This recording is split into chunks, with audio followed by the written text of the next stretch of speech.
the lessons to be drawn out of all of these, before I even come to the issues, is that maybe this will be the starting point for Aboagye, myself, and all other stakeholders to begin to halt politicization of war, weaponizing it for political benefits. The NDC today are saying everything and doing everything to either try to justify, try to rationalize, try to make sense of, the situation. But it's something that they agree that whilst in opposition, largely, they weaponize to their benefit. I mean, this is just 3 weeks of war. 3 weeks. I've heard 3 weeks of war. And we've seen fuel price, petrol move from, some were selling at 9 cedis. At some point, Star Oil and Co, 9.9, and so let's say 10 cedis. Move to 13.3, 14 cedis. Diesel hitting 17 cedis. If, like Comac said, if Mr. Trump decides to, say something again tomorrow, we could wake up on Wednesday or Thursday with diesel hitting 20 cedis and 19 cedis. We need to admit that our level of control as a country over these petroleum prices is very minimal, so that we can get everybody along.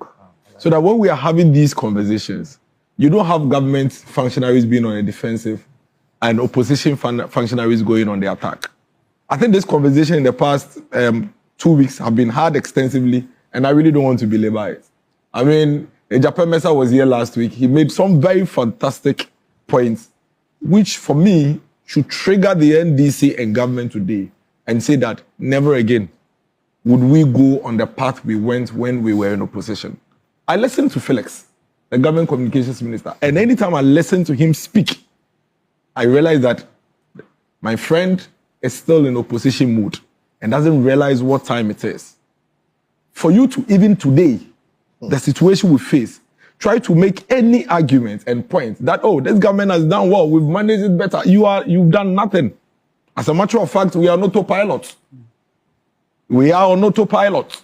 See, if you go and look at even 2022, which they continuously use, and look at now, what we say is this: go and take the 2022 figures, Alfred, and ask yourself, when the war broke out somewhere in February 2022, what was the situation then?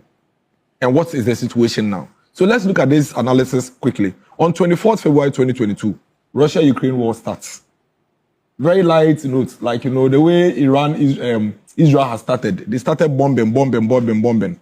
Now, at the time, diesel was 7.99 a liter. By 3rd April, diesel had moved from 7.99 to 10.20. That is about 28% increase within the period, which is between 24th February and 3rd April of war. Now, all this time, crude was selling between 117 and 130 per barrel.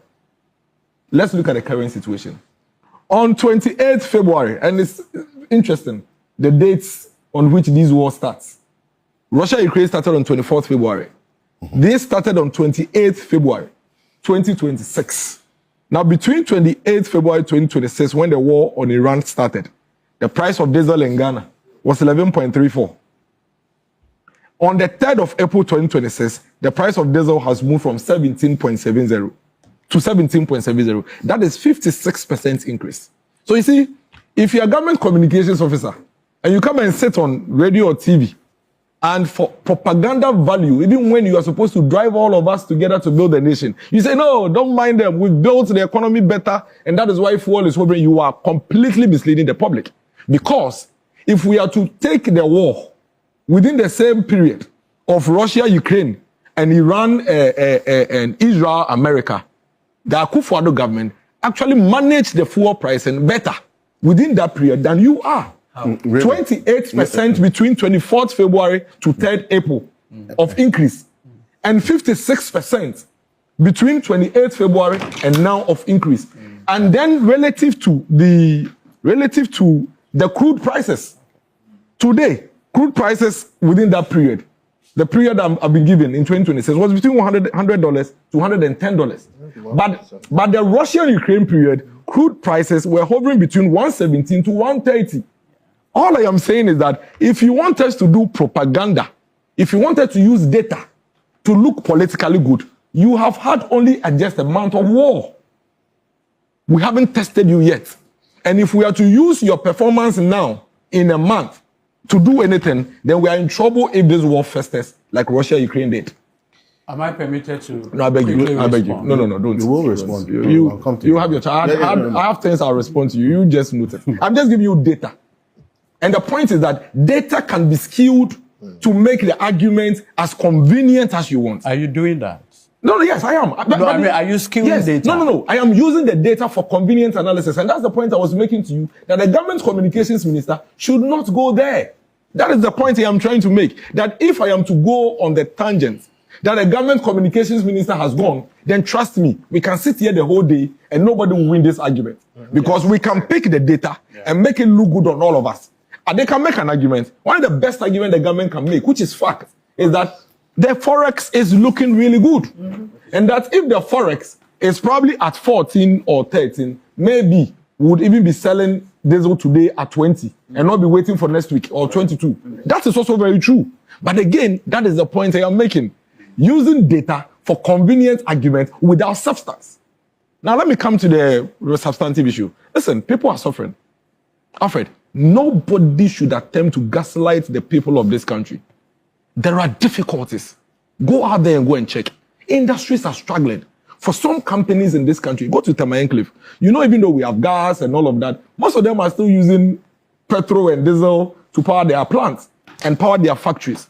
So even 2 pesewa of increase in fuel affects industries. And once these industries are impacted, they are passing it on to consumers. So the reality cannot be lost on us. And so I like Eduji's conversation this morning. Let's stick to that. That is progressive. Do not let us encourage the tangent with which the government communications minister goes. Because if he does, we'll get nowhere. We'll move in circles.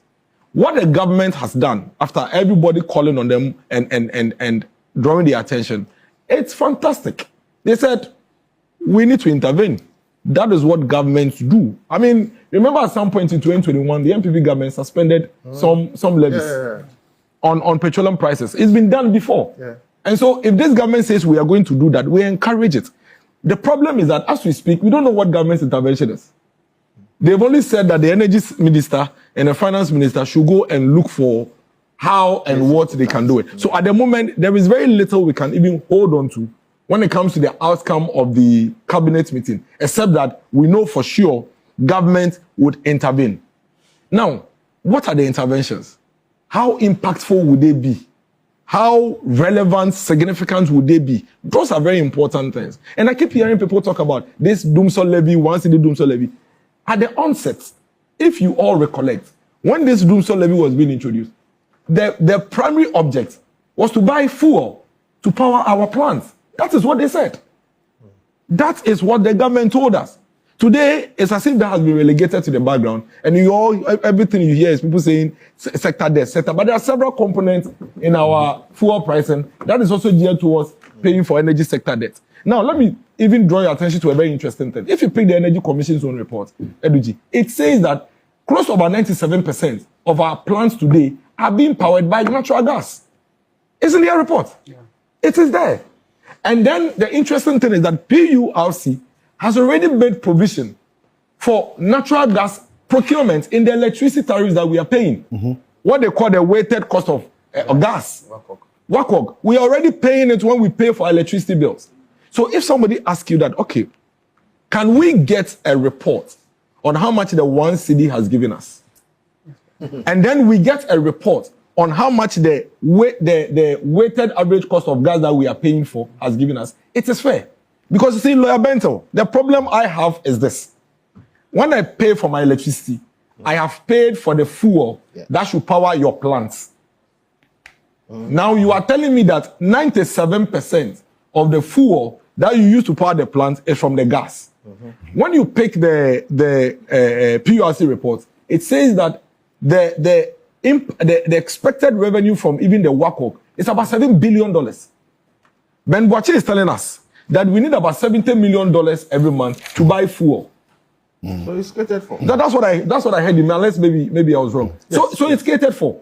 So if you are getting all this money from us from our electricity tariffs, and you are still collecting 1 cedi from us from fuel, come on. It is only fair that by now you come and tell us that in the past 12 months, this is how much we've generated from the 1 cedi levy.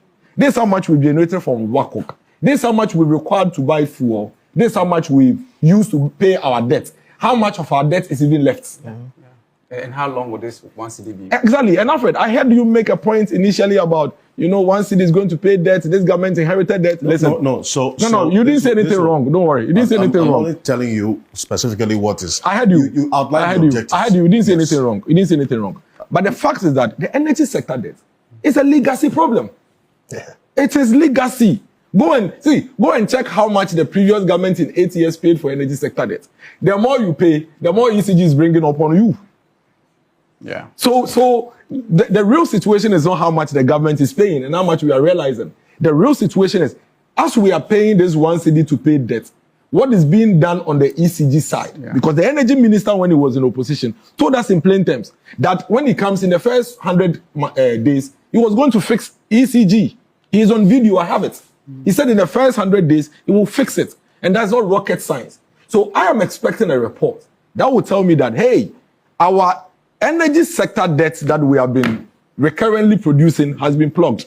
It's no longer a basket. Mm-hmm. Now we have been receiving some 1 cedi that has been paying. So it was 19 billion, 20 billion, 30 billion, but we've paid 4 billion. It's left with 16 billion. We can all even agree to make a projection and know when we can finish paying without our debt and take off this doomsday levy. Mm-hmm. Yeah. We need to put politics aside. RTI on WACOC. You understand? Put politics aside, Alfred. Mm-hmm. No politics here. Because for me, I know, and I keep saying it, governments will change even if you put gold on the road for us. It has nothing to do with. We don't need the NDC to fail before we come to power.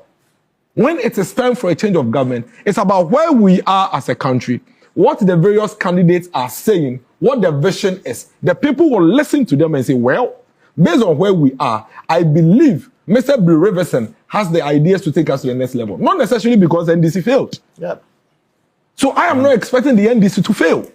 For me to come and sit here and say, they need to fail, the energy say, I don't want them to fail. I want fuel prices to come down. Mm-hmm. If fuel prices comes down and NDC takes the credit, it means nothing to me. It doesn't mean that NDC would automatically win the next elections because they brought fuel down. No.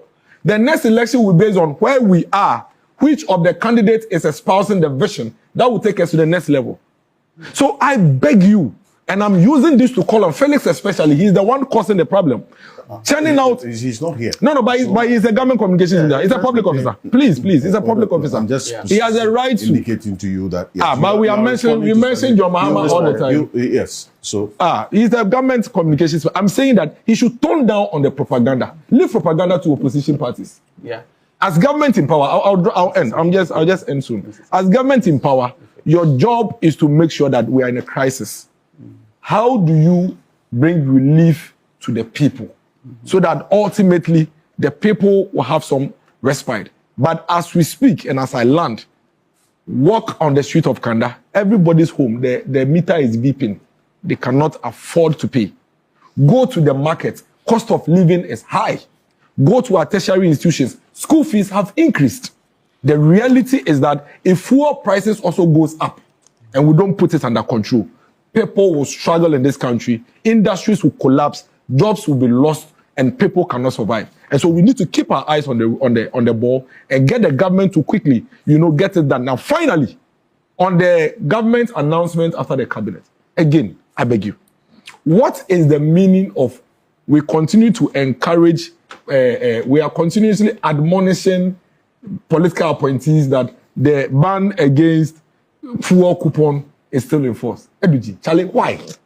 We have all been in government. Aboagye seated here. If tomorrow he has to travel to go to Tor and go and look at what is going on Tor, Aboagye will not use his money, his salary, to buy fuel into his car. How do you know that? Well, he won't. It's not how do I know, he won't. But why if government said then the government... Here? No, but which money is he going to use that? It's even law. Which money is he going to use to do that? The company sends you, the which company money pays for it. So that is pure populism. What is the meaning of that?